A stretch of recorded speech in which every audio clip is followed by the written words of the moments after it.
Seja muito bem-vindo ao Cantinho Teológico. Meu nome é Gustavo Luiz. Hoje eu quero falar sobre um assunto que eu julgo importante, que é por que estudar doutrinas bíblicas. Alguém poderia perguntar qual a razão de estudar as doutrinas na igreja? Não basta apenas aceitar Cristo e pronto. Aprender doutrina é saber a razão da nossa fé. Por que você crê? E por que você não crê naquilo que não crê? Tudo tem uma razão, tem um motivo. E a gente precisa, como cristãos, estar preparados para explicar a razão da nossa fé. Sempre devemos considerar como discípulos de Jesus a doutrina bíblica, porque nós não temos que inventar nada, nós temos tão somente que conceber aquelas que já estão inseridas nos evangelhos, numa referência à pessoa bendita de Cristo Jesus, e como em todas as páginas das Escrituras Sagradas. Estamos numa escola cristã cujo diploma só receberemos na glorificação. Ninguém sabe tudo. Cada um de nós podemos aprender pelo menos uma coisa nova todo santo dia. Acontece que para tal coisa é necessário ter esse espírito, essa atitude de aprendiz. Mas algumas pessoas, infelizmente, não querem aprender coisas novas a partir das escrituras, porque acham que já sabem por demais, quando não, como se pudesse esgotar o assunto escriturístico. Algo deve ser deixado bem claro sobre as doutrinas, porque doutrinas são doutrinas bíblicas. E se são bíblicas, precisam ser extraídas da palavra de Deus. Eu quero ler com você o versículo 42, que está em tela, de Atos dos Apóstolos, capítulo 2. Nesse capítulo 2, o que diz no versículo 42? E perseveravam na doutrina dos apóstolos e na comunhão e no partir do pão e nas orações. Vou me deter aqui, né, nessa expressão doutrinas dos apóstolos. As doutrinas apostólicas são doutrinas que foram ensinadas pelo nosso Senhor e Salvador Jesus Cristo. Os apóstolos ensinavam aquilo que eles aprenderam com seu mestre Jesus. E algo tem que ser deixado bem claro, então. Isto quer dizer que doutrinas bíblicas são baseadas na Bíblia como palavra de Deus e nela somente. Algumas denominações surgiram a partir de visões, de revelações, que não estavam necessariamente nas páginas das Escrituras. Aliás, a Bíblia é a nossa única regra de fé e prática, a nossa única regra de fé e conduta, e por isso devemos nos fundamentar, nos pautar para extrair as doutrinas que são bíblicas a partir do texto em questão. Este é um princípio que deve ser distinto entre os evangélicos, pois temos a Bíblia como única regra de fé e prática. Eu disse que é um princípio distinto dos evangélicos, mas infelizmente nem todos se apegam realmente à Bíblia Sagrada e a colocam em primeiro lugar, lá no pedestal, tendo a primazia, porque no cenário evangélico brasileiro, como eu disse, existem igrejas, ministérios que surgem a partir de visões, de revelações, de textos da Bíblia, mas que são distorcidos, que não são compreendidos corretamente, por isso criam coisas novas dentro desse cristianismo, e sem falar que algumas denominações, inclusive, têm, vou dizer assim, livros que são colocados de forma paralela ao lado. Você já segue alguns escritos das pessoas, quer sejam elas fundadoras ou não. Mas acontece que nós, como batistas, e isso deveria se aplicar a todo cristão, ele deveria tão somente ter a Bíblia como única regra de fé e conduta. Dito isto, é bom que a gente venha então fazer essa distinção, e nesse estudo eu quero apresentar alguma observação que eu julgo importante sobre doutrinas bíblicas. Eu preciso agora estabelecer a centralidade das Escrituras Sagradas na formação doutrinária de todo e qualquer crente. Crente em Jesus, pessoa que segue realmente a Cristo, que o tem como seu Senhor, seu Mestre e, sobretudo, como seu Salvador. Mas qual a razão disto? O motivo é que há uma rápida e crescente utilização de experiência, de visões, de revelações, de sonhos, como se tivesse em pé de igualdade com a palavra de Deus. A palavra de Deus é perfeita, é 100% inspirada ou completamente inspirada, é perfeita. A palavra de Deus é verdadeira em toda a sua essência, é fidedigna, isto é confiável. E quando as pessoas às vezes colocam sonhos, visões, revelações em pé de igualdade, ou seja, como se tivesse um poder da palavra inspirada, a gente observa que ela não está seguindo a Bíblia. Em outras palavras, a Bíblia, como uma revelação completa da parte de Deus, não está sendo suficiente para a sua vida. E eu creio particularmente na suficiência das Escrituras. A Bíblia, ela interpreta a si mesma e ela é capaz de satisfazer plenamente o homem, porque Deus julgou aquilo que achou necessário colocar todas as coisas nas Escrituras Sagradas para nos trazer uma mensagem.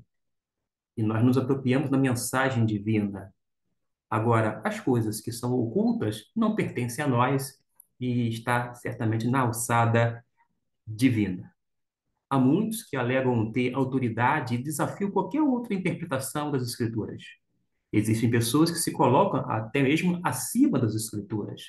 E é por isso que devemos afirmar e firmar a nossa convicção na Bíblia. Não é colocar nossa fé na Bíblia em si, não é fé na Bíblia, é fé em quem a Bíblia dá testemunho. E você pode perguntar, mas a Bíblia dá testemunho de quem? A Bíblia apresenta Deus. A gente conhece Deus através das páginas das Escrituras. Então é fé em Deus, porque a Bíblia dá testemunho dele.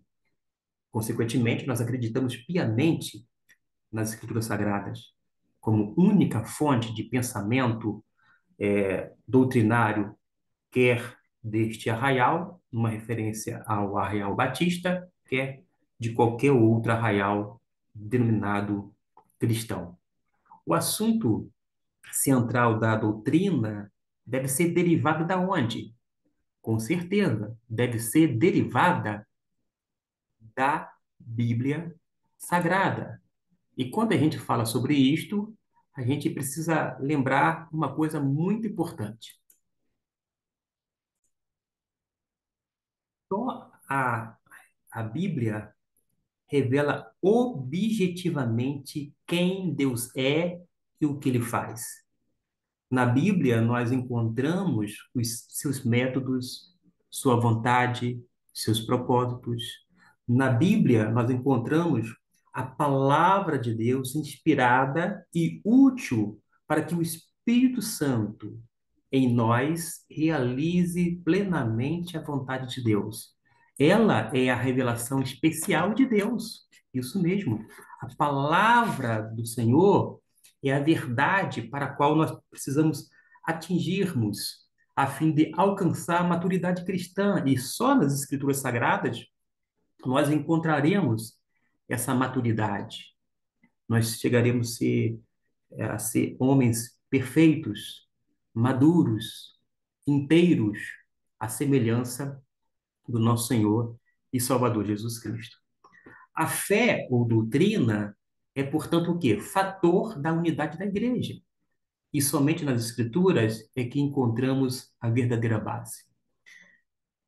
A segunda coisa que eu quero mencionar agora é que a doutrina ela deve derivar da Bíblia corretamente interpretada.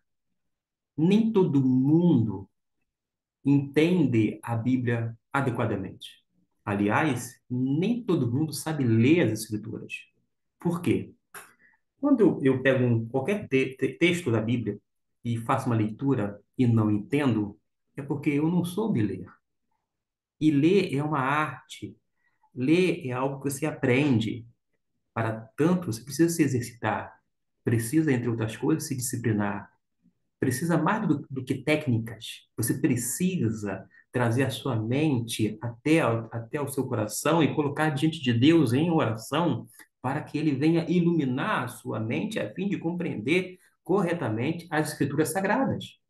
E quando nós temos um princípio de que há um livre exame das Escrituras, ou seja, todos nós podemos ter acesso às Escrituras Sagradas. Por exemplo, eu tenho aqui, eu vou pegar lá aqui atrás, um exemplar da Bíblia, Bíblia Sagrada. Eu tenho acesso livre às Escrituras, mas isto não significa que esse livre acesso é livre de qualquer regra de interpretação. Quem disse isso?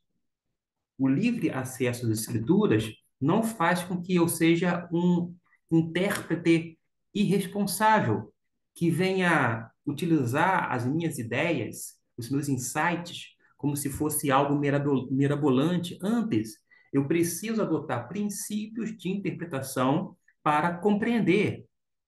Até porque a Bíblia foi escrita durante mais de 1.500 anos que durou todo o processo de decomposição da Bíblia, mais de 40 autores, tempos e épocas diferentes, línguas diferentes, o hebraico, uma porção do aramaico, quando não, o Novo Testamento nós temos o grego, koiné, mas temos estilos diferentes, nós temos livros poéticos, livros que são narrativas, nós temos, dentro dos evangelhos, por exemplo, parábolas, temos uma parábola que é um estilo que a gente chama parábola alegórica, mas nem todas as parábolas são alegorias. Nós temos, inclusive, alegoria. Nós temos a literatura apocalíptica, que é um gênero literário utilizado, por exemplo, no último livro, o próprio Apocalipse, ou o livro da Revelação, porque o termo Apocalipse significa justamente isto, revelação.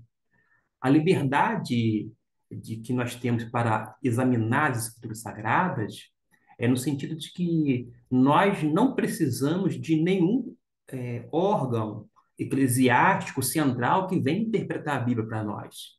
Porque pela mediação do Espírito Santo, nós podemos entender as escrituras sagradas.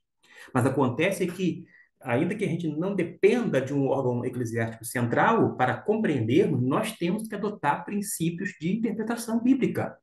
Nós temos que ser coerentes.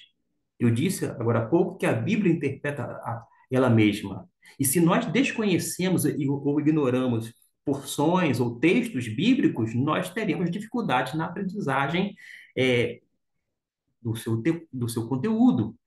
Então, a interpretação bíblica deve levar em conta o contexto de cada passagem. Além disto, a, a progressividade da revelação divina, que torna o Novo Testamento o nosso principal documento de expressão doutrinária.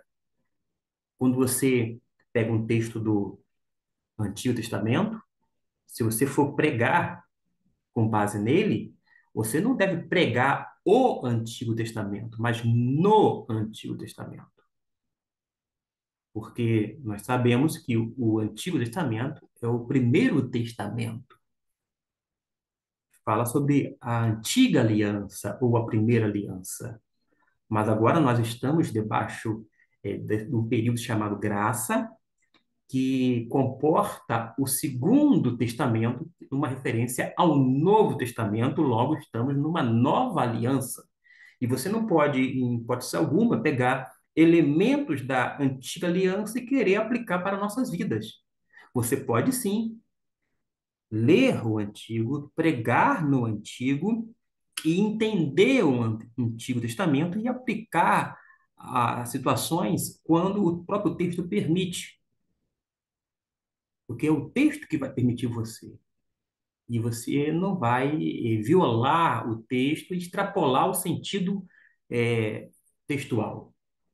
Uma outra coisa que a gente precisa entender é que o Antigo Testamento não deve ser interpretado sem referência ao Novo. Além disto, as línguas originais, elas devem ser consultadas.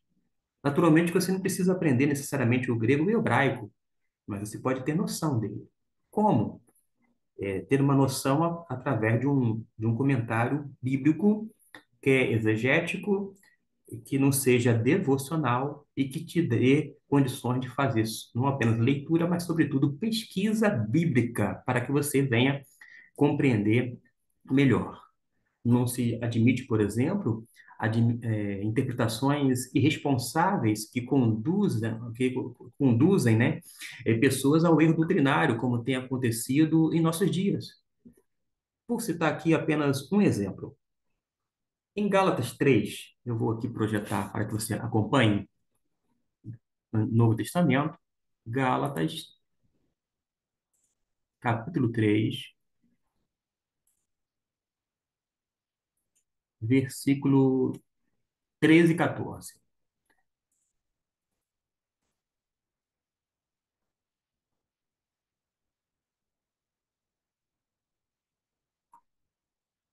Isso aí, 13 e 14. Vou fazer a leitura. Cristo nos resgatou da maldição da lei, fazendo-se maldição por nós, porque está escrito: Maldito todo aquele que for pendurado no madeiro, para que aos gentios viesse a bênção de Abraão em Jesus Cristo, a fim de que nós recebêssemos pela fé a promessa do Espírito. Vamos ficar só nesse exemplo.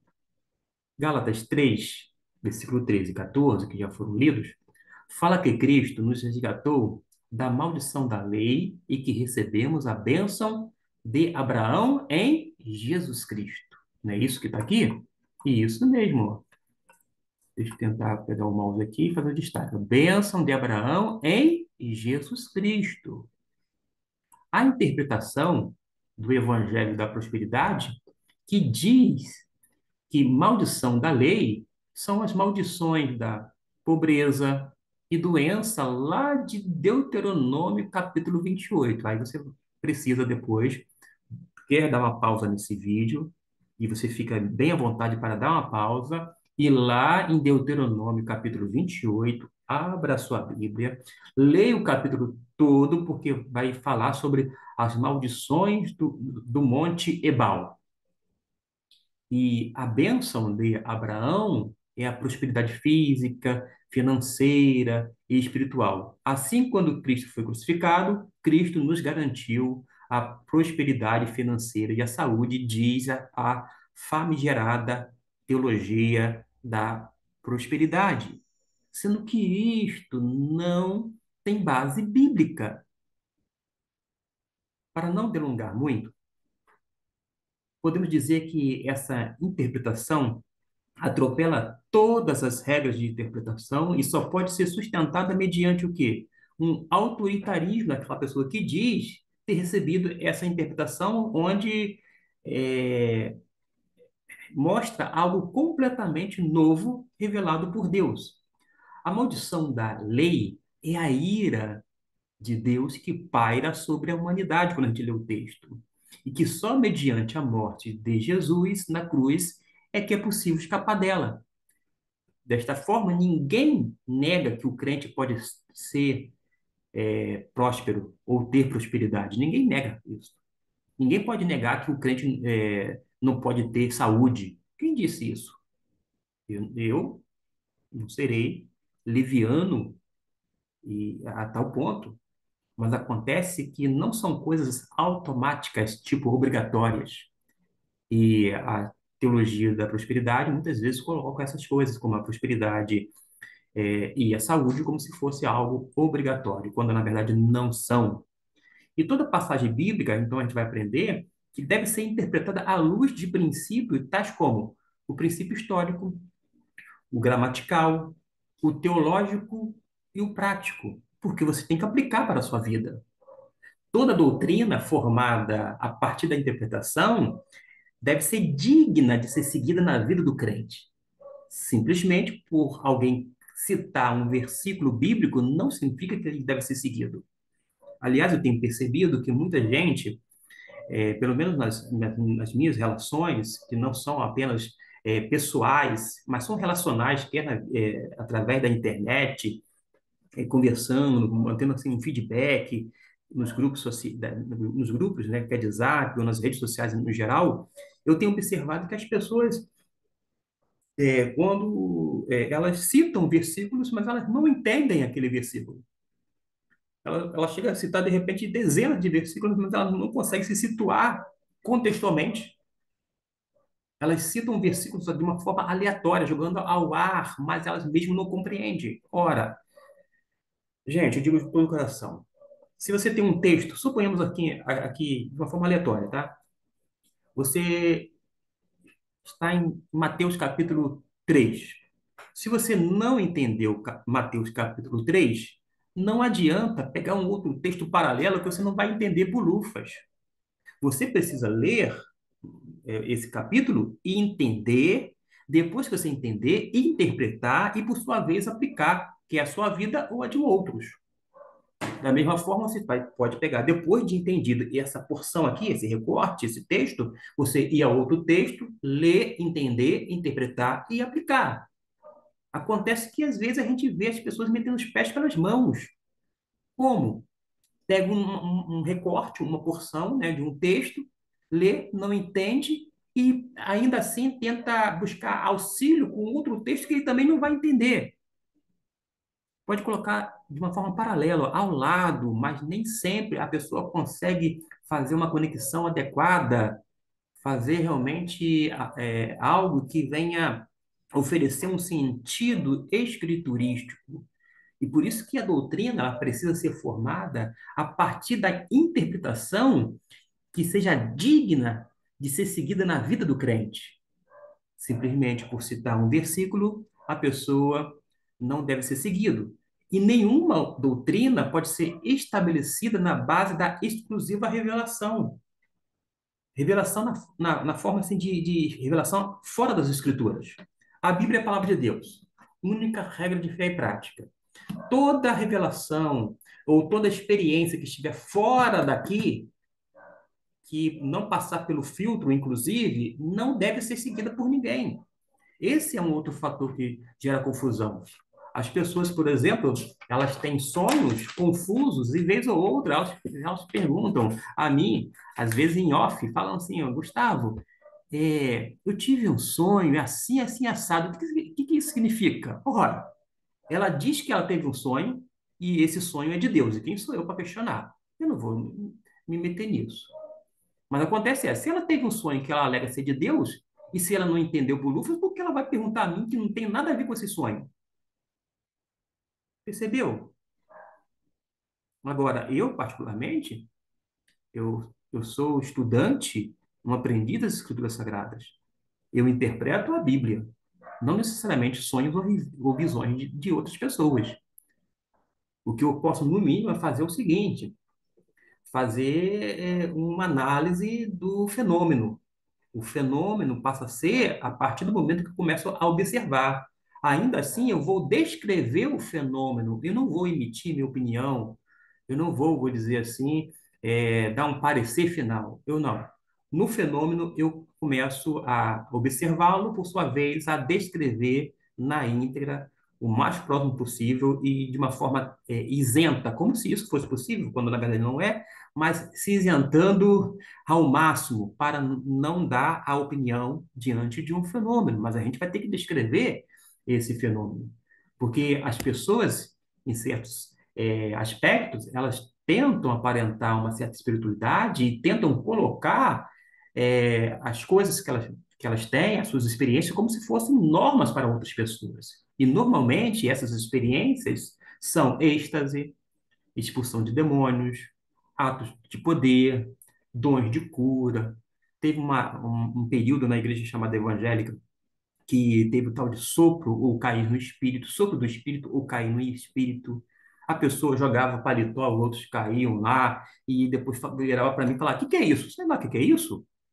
Pergunte àquela pessoa que está fazendo tal coisa. Agora, não vem dizer que está na Bíblia. Não está.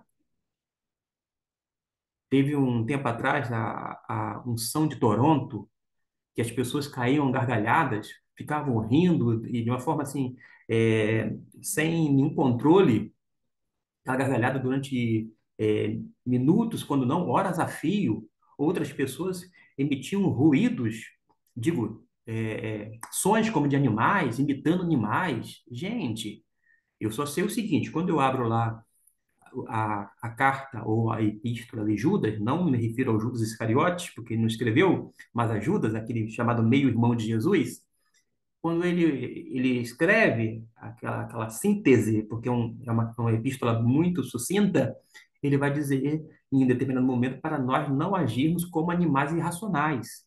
E já teve pessoas no nosso meio evangélico que ficavam de quatro, literalmente, como animais, e ficavam emitindo som como de um leão, tentando imitar. Gente, para com isso. Não tem que rugir como leão. Não tem que ficar uivando, não tem que ficar latindo, não tem que ficar miando, cacarejando, nada disto. É uma atitude irracional, porque está lidando com uma experiência como se fossem animais irracionais. Mas nós não somos animais irracionais, nós somos seres humanos, éticos, morais, responsáveis. E é por isso que a gente precisa salientar a importância da Bíblia como palavra de Deus. Porque normalmente, os líderes da linha da supremacia, da experiência, não admitem que as suas experiências sejam passadas pelo escrutínio da Bíblia, e muito menos que vão tentar manter, vou dizer assim, as escrituras sagradas para servir de filtro de suas próprias experiências. Se são verdadeiras, por que não admitem que sejam analisadas e testadas à luz das Escrituras Sagradas? Existem coisas que as pessoas falam que estão em nosso meio, como se fosse um mover do Espírito Santo, mas quando você vai para a Bíblia, não tem semelhança, não são experiências similares, parecidas. Pode ter alguns pontos em comuns, alguns pontos, mas não na essência. Aí você vai dizer o quê? Que a sua experiência é uma norma para as pessoas, quando na verdade você não tem sequer um respaldo escriturístico. Então percebam que há uma certa dramaticidade no nosso meio, principalmente no tocante às escrituras sagradas, em relação à interpretação. Nós não estamos dizendo, e eu não estou dizendo aqui, que você não deve ter sua experiência religiosa, mas acontece que experiência por si só, gente, não resolve a situação. Quanta gente em nosso meio, que é evangélico, no sentido, no Arraial Batista ou não, já tiveram as suas inúmeras experiências com Deus e hoje está com a vida minguada, uma vida muito rala, superficial. Quantas pessoas tiveram experiências, enfim, indizíveis, mas sequer estão nas fileiras do Evangelho, não mais militam na causa, já abandonaram, abdicaram da fé. Agora, qual é a proposta de uma doutrina bíblica? Relacionamento com Deus. Porque experiência toda e qualquer pessoa pode ter. Isso mesmo, pode ter. Não é que vai ter, mas que pode, pode. Agora, o relacionamento, quando é verdadeiro, é íntimo, profundo e duradouro. Sabe o que é relacionar-se com Deus de forma íntima, profunda e duradoura?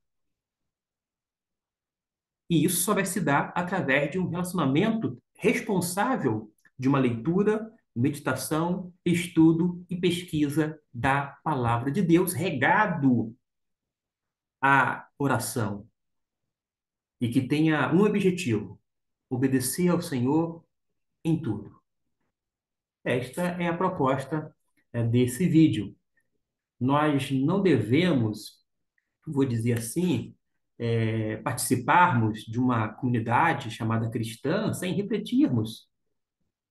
Toda experiência deve ser mediada pelo ensino bíblico. O padrão, inclusive, de aferimento de que uma experiência é válida ou não é a Bíblia corretamente interpretada. Nem sempre a Bíblia é corretamente interpretada. Muitas das vezes a Bíblia é citada apenas por pretexto, mas as pessoas não querem realmente entender a Bíblia, tê-la como aferidor e tê-la também como um filtro das suas experiências, porque elas colocam as experiências acima das escrituras. Não podemos ser radicais em negar que alguma pessoa pode ter a sua experiência. Claro que pode ter a experiência. Se eu não tive uma determinada experiência e a outra pessoa teve, eu não vou negar a experiência do outro. Agora, a experiência dele, e caso ele queira colocá-la como padrão para a vida dos outros, precisa, antes de tudo, ser testada pela Escritura Sagrada. Agora, se ele vai querer submeter a sua experiência à Escritura Sagrada dentro de uma interpretação coerente, adequada, aí é outra questão. Mas ainda assim, a gente não vive comparando os sonhos, as visões, as revelações de hoje com a que temos na Bíblia. Eu já disse que a Bíblia é suficiente para mim. A Bíblia basta e eu não preciso de mais nada fora das Escrituras Sagradas. Não é questão de que eu não creio nisto ou naquilo outro. A questão é que eu creio tanto nas Escrituras Sagradas que ela me é suficiente. A Bíblia é suficiente ao ponto de se bastar. E eu me deleito nas Escrituras Sagradas. E eu luto, vou dizer assim, e eu busco compreender o sentido escriturístico. Porque a Bíblia, meus irmãos, vai revelar as questões contrastantes e vai definir a verdade quanto à sua validade ou não. Uma análise, por exemplo, comparativa entre as experiências de hoje, que tem sido usada como peso de autoridade sobre os outros, e as que verificamos na Bíblia, demonstrará diferenças quanto ao conteúdo, ao centro das atenções, aos propósitos e aos resultados sobre a vida de quem teve a experiência. E é bom destacar que visões, sonhos, os êxtases, as revelações na Bíblia que a gente vê, estas coisas tinham propósitos definidos e estavam sendo usados por Deus como meios da revelação de sua vontade. Quando Deus terminou o processo de revelação e a revelação se encerrou, sim, o cânon se fechou, se encerrou, não há mais novas revelações, porque a revelação é completa, a Bíblia é suficiente, a Bíblia basta, não há necessidade de nós acrescentarmos nada à Bíblia ou de colocar em pé de igualdade ou de uma forma paralela, isto é, ao lado, não precisamos dessas coisas, porque a Bíblia, ela tem a sua importância por si só, a revelação. E repito, qualquer experiência desse tipo contemporâneo precisa, vou dizer, passar pelo escrutínio das Escrituras Sagradas. Esta é a grande verdade. Qualquer experiência após a conclusão da revelação do Novo Testamento não poderá ser autoridade sobre os outros.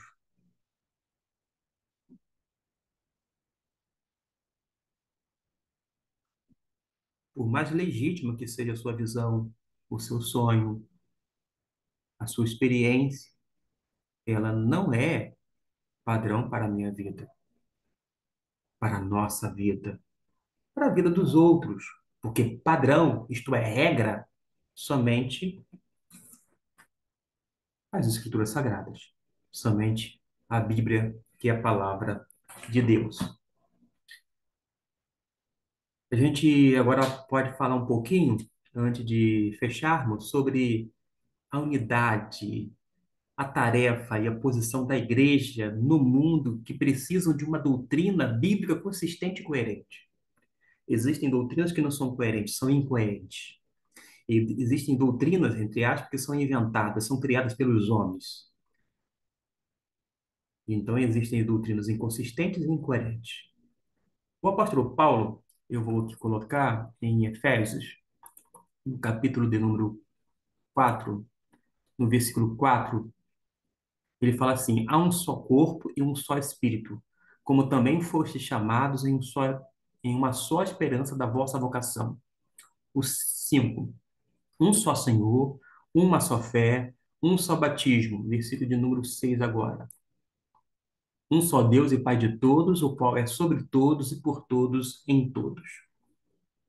A doutrina e a fé são fatores de unidade eclesiástica.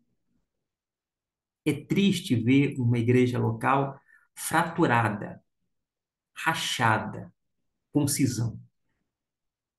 Aliás, o apóstolo Paulo vai dizer que, havendo dissensão, isto evidencia que aquelas pessoas envolvidas são carnais. Toda e qualquer divisão não é resultado da obra do Espírito Santo, são resultados da nossa carnalidade humana. E a doutrina, ela precisa, juntamente com a fé genuína, uma fé evangélica, isto é, uma fé no evangelho, no evangelho de Deus, ela precisa ser esse fator de unidade, de unificação. Imagine se cada pessoa criasse o seu próprio corpo doutrinário a partir de suas experiências. Só no Brasil nós teríamos o quê? Milhares e milhares de outras denominações em solo pátrio. Perderíamos a nossa identidade como um grupo e, consequentemente, a unidade. Esse movimento fragmentário, rachado, multifacetado, subdividido, fragmentado, etc. e tal, se a gente parar e observar como um fenômeno e começar a descrever, é mais consequência, o resultado de carnalidade, de ego humano, do que uma ação genuína do Espírito Santo. Porque uma ação genuína do Espírito vai gerar na vida da igreja aquele ímpeto pela obra evangelística e missionária. A igreja é muito mais do que sair para fora, no bom sentido, como dizem, que é deixar as quatro paredes. Ela vai realizar a grande comissão a partir da sua própria localidade, da sociedade a qual está inserida. E ela vai pregar o evangelho, vai testemunhar junto com essa proclamação.